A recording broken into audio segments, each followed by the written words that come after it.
现在就让我们一起加入客家风情，大家来讲客家吧。Some like it hot, and Taiwan's Hakka people are no exception. The versatile chili pepper is used widely in their traditional foods. Fresh, pickled, in salads, powdered, dried, sauced, you name it. Hualien's Fengling Township is especially known for producing a pickled version of this veggie with attitude called peeled peppers. They've recently started diversifying their flavors too. Anyone curious about how they do it can try it out themselves.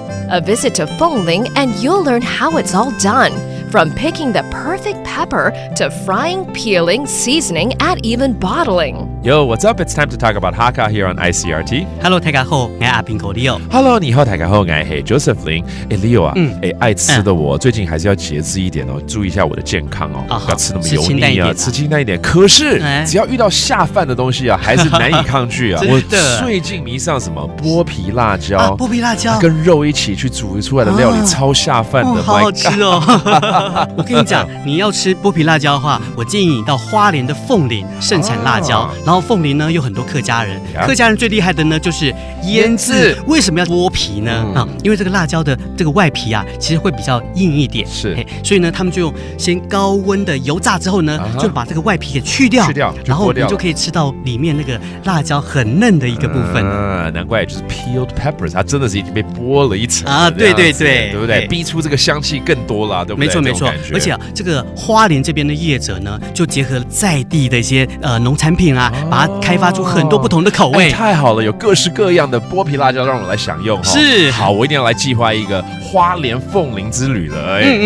而且凤林啊，它是台湾第一个的国际慢城啊，所以你来到这里啊，你可以慢慢的生活，你可以好好的吃这个剥皮辣椒，然后来参观他们自己的风景啊。这不错的一个 idea。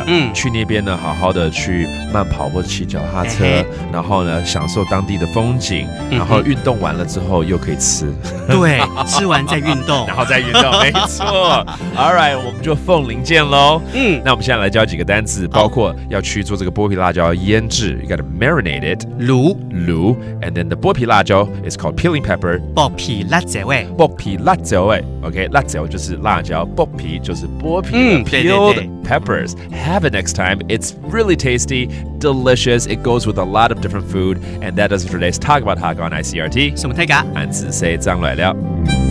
客家风情由客家委员会监制。We Love Hakka has been brought to you by the Hakka Affairs Council.